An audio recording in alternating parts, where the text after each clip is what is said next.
Salutations à tous, c'est Darak. Je vais donc vous montrer comment on fait une photo 3D avec un appareil 2D.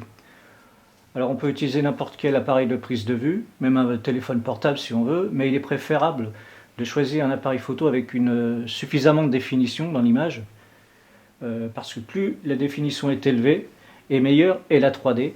C'est logique d'ailleurs, plus il y a d'éléments présents sur l'image, et meilleure c'est pour la 3D. Alors c'est une technique qui s'utilise en deux temps.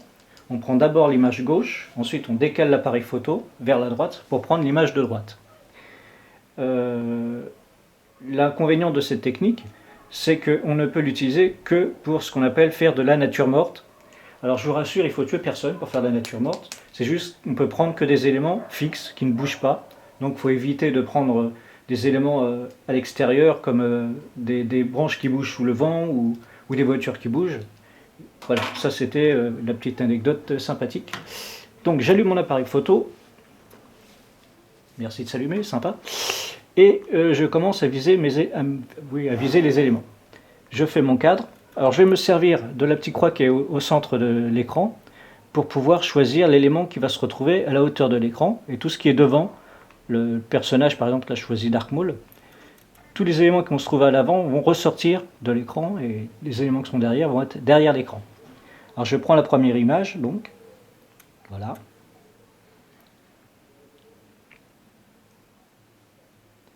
C'est fait.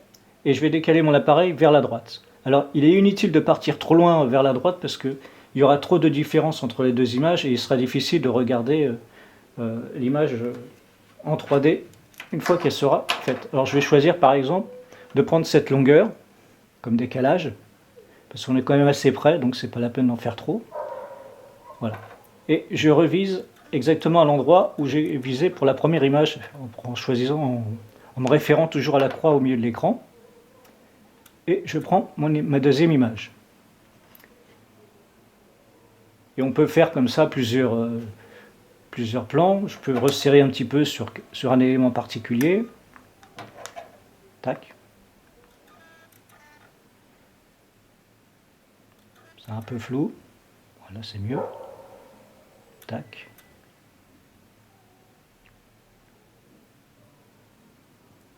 Alors vous ne fiez pas au fait qu'il y ait deux photos qui apparaissent sur mon appareil, hein. C'est un appareil 3D d'origine, hein, parce que j'ai pas l'appareil 2D, moi, désolé. Hein. Il y en a pour qui la 3D est un gadget inutile, moi c'est plutôt la 2D pour moi, le gadget inutile. C'est dommage de garder à plat tous ces souvenirs qu'on prend en image. Voilà, j'ai pris ma deuxième photo. Maintenant on va se diriger sur l'ordinateur. Vous allez voir, ne vous inquiétez pas, c'est hyper simple. Je vous montre un logiciel de montage pour la 3D qui est gratuit, donc c'est la première bonne nouvelle. Et la deuxième bonne nouvelle, c'est que les néophytes et les professionnels l'utilisent pour faire de l'image 3D. Alors on va voir le PC maintenant. Bien voilà, donc nous sommes sur le PC et nous allons aller chercher le logiciel dont je vous ai parlé, c'est-à-dire Stereo Photo Maker. Stereo Photo Maker. Ça tombe bien, c'est le premier qui s'affiche qui a gagné. Ouf. Donc on va le choisir en français, hein, tant qu'à faire à cheval. Tac. La dernière version, qui est toute récente en plus, génial. Et on va l'enregistrer par ici, par au-dessous, par là. Ok. Il n'a pas pu être téléchargé. Pourquoi tant de yens?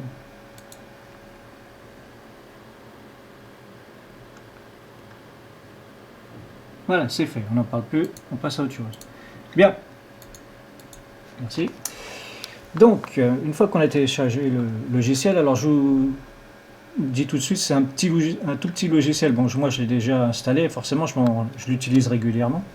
Alors, c'est un petit logiciel très léger, donc qui tient carrément sur le bureau. Il ne prend pas beaucoup de place. C'est magnifique. Vous voyez, 1 mégaoctet, c'est hallucinant, quoi. Et pourtant, il fait un travail extraordinaire. Donc, on ouvre le logiciel. Tac.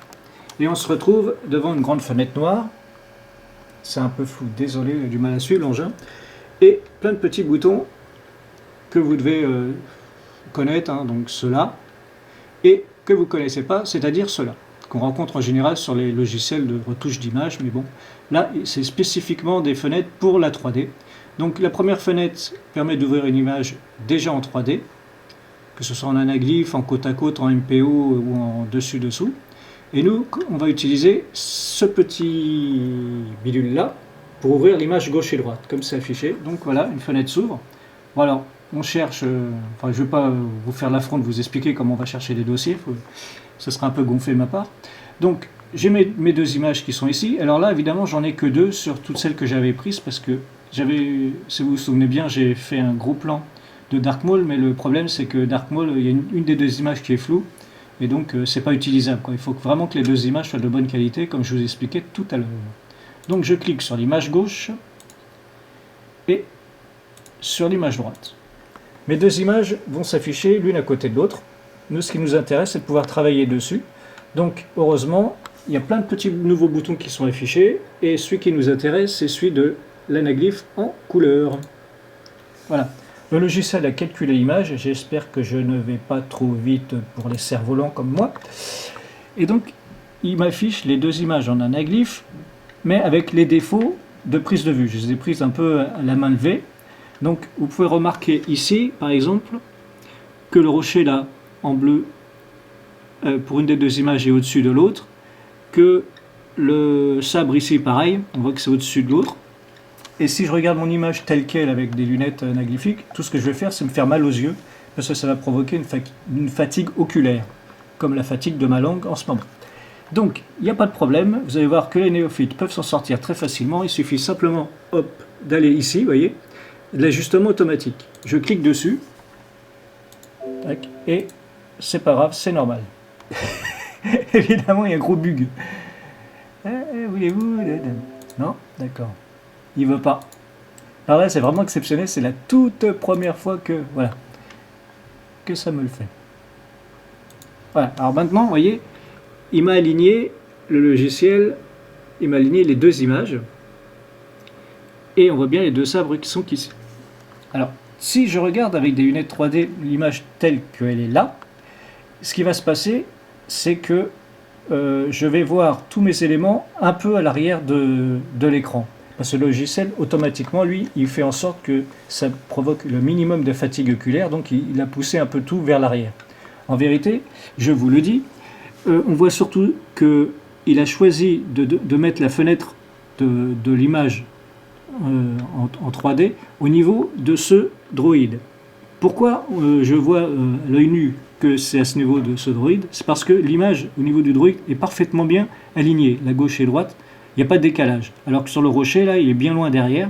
On voit un gros décalage. Ça se passe à l'arrière.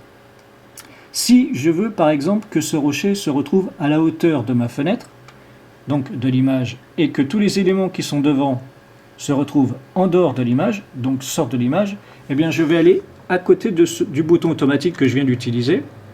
Voilà, ça m'ouvre une petite fenêtre que je vais agrandir. Alors ici, vous avez plein de réglages pour vous prendre la tête, hein, si vous voulez vous amuser. Mais on va faire très simple, puisque j'ai utilisé le système automatique tout à l'heure, on va s'occuper que de ce curseur-là qui va me permettre, comme vous allez le voir tout de suite, voilà, de faire bouger mes deux images et de fusionner, en fin de compte, le rocher qui est derrière. J'étais un peu trop loin, peut-être. Voilà, tac, tac, tac, tac, tac, tac, tac. Voilà, donc là, si je regarde mon image en 3D, avec mes lunettes 3D, je vais me retrouver avec ce rocher-là, juste à la hauteur, si vous voulez, de la fenêtre. Et tous les éléments qui sont devant vont se retrouver, vont sortir de l'écran. Alors, je vous le dis tout de suite, évitez de trop faire sortir des choses de l'écran parce que ça provoque une fatigue oculaire énorme.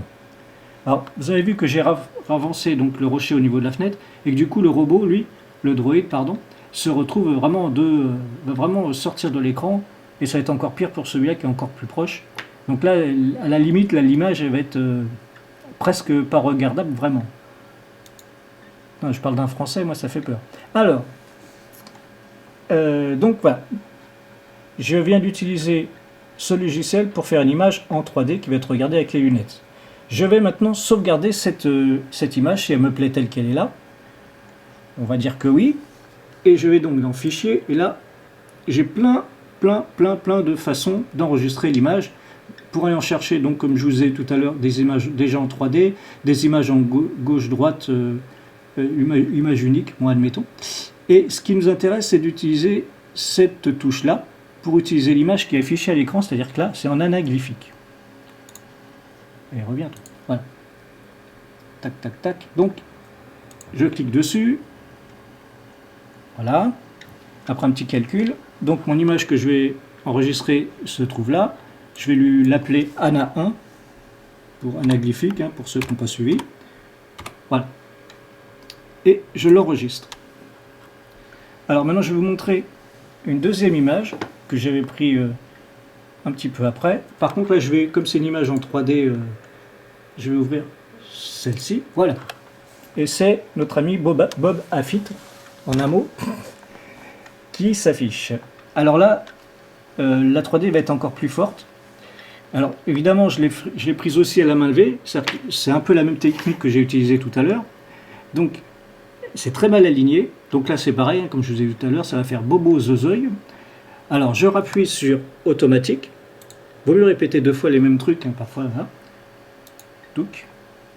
Réglage. Et voilà. C'est parfaitement bien aligné. Seulement, qu'est-ce qui se passe? Comme je vous disais tout à l'heure, quand l'image est séparée comme ça, elle va se retrouver à l'arrière. Ici, l'arrière du pistolet se retrouve bien superposé et à l'avant, c'est bien détaché. Mais j'ai envie vraiment que ça aille encore plus loin, c'est-à-dire l'avancer encore un petit peu de manière à ce que toute l'arme et même le bras sortent de l'écran et que au niveau de sa ceinture, ce soit le niveau de l'écran, que ça ne sort pas, quoi. Ça se retrouve vraiment à la hauteur de l'écran. Donc on repasse sur système manuel.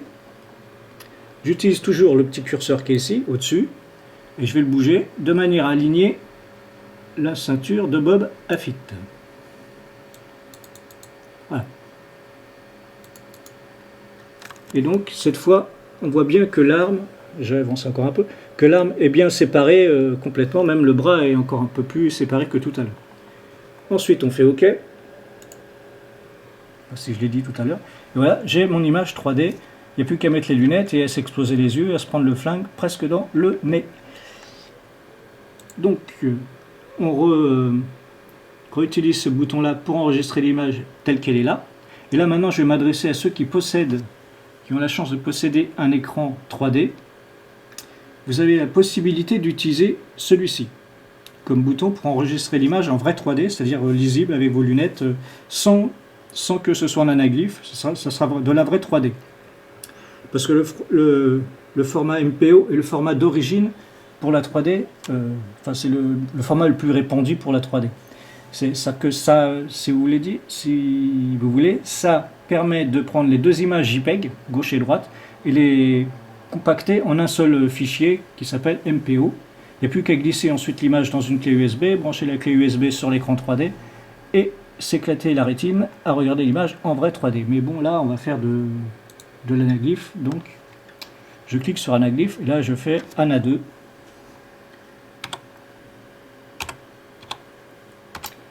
Et voilà, je viens de réaliser sous vos yeux ébahis 2 images 3D anaglyphiques. Flûte, j'ai perdu mon petit truc.